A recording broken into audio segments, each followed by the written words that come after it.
So in terms of Carnival this year, we have over 1 million people coming to the streets of London, and what we're going to be doing policing is making sure that we are there to support, deliver Carnival. It's a complex operation. It presents unique challenges due to the size and the population coming to the streets of London, but we're there to make sure that we tackle serious violence, and obviously there are concerns around crowd safety.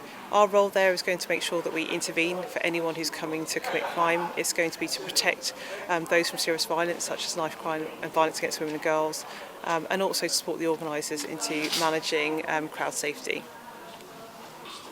So last year there were 8 stabbings, and unfortunately and tragically 2 people were murdered.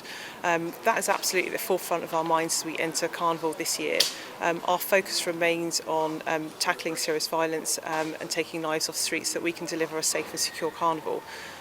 We have a range of tactics that we're going to be employing during Carnival, which includes using CCTV at areas of concern.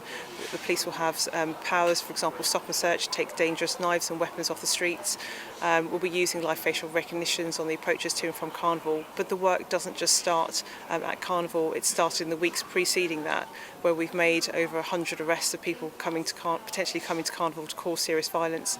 21 of those have been recalled to prison, and we've put bail conditions on over 100 people to stop them from coming to Carnival.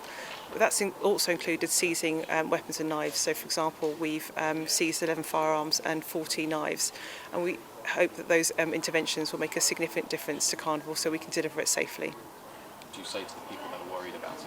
Okay, so live facial recognition is an important tactic that we're going to be using at Carnival this year.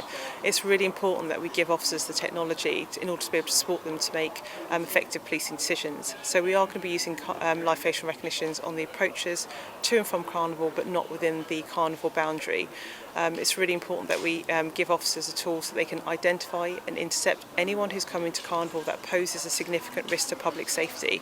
And it is effective. We've had over 1,000 arrests in 2024 in terms of using live facial recognition. I do recognise the concerns that the public have around live facial recognitions, and we've been working closely with communities. The live facial recognition has also been independently tested to look at whether there's any bias and discrimination. And again, there are no bias and discrimination found in regards to the use of live facial recognition. So we're going to continue to use it at Carnival this year in order to support people and to deliver a safe and secure event. So we saw last year over 349 arrests for various offences. As I've mentioned, we have incidents where unfortunately officers are assaulted, and we had incidents of serious violence. We spoke about the 8 stabbings and also tragically the 2 murders that have happened.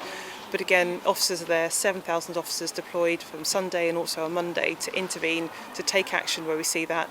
If anyone is in Carnival who's intent on committing crime, again we urge them to stay away, because violence has no place in Carnival. So obviously we've spoken about the crime figures. The focus this year is going to be on serious violence and crime. We have officers on the streets to make sure that we can intervene appropriately in order to support people, victims and witnesses, if they are, for example, victims of crime. We're there to make sure that we can support people, we can intervene where necessary, we can take action and get best evidence. So, in terms of Carnival and how we police it, we use a range of tactics in order to keep people safe and to target serious violence, including knife crime and violence against women and girls. Stop and search is a really important tactic that we use in terms of policing, and it's there to take weapons off the streets, knives and also dangerous instruments. The police are aware of their powers and are aware to use it proportionately and fairly. We know that obviously communities have concerns, and we are aware of the impact of using stop and search, but it's a really important tactic to use in Carnival to keep people safe and to remove dangerous weapons. We want people to come into Carnival, have a great time, enjoy the music, but also to leave and get home safely. What promise do you have on that? So the focus of the policing operation is not to dance at Carnival, it is to look at serious violence and crime. It's there to keep people safe. It is a challenging event due to the size and the population and the popularity of the event. So, and there are, for example, crowd density issues. So the policing operation is important that we make sure that we have a focus on serious violence, and we're looking at that as part of our operation. So we want people to have a good time, but our focus will be on making sure that people have a safe Carnival.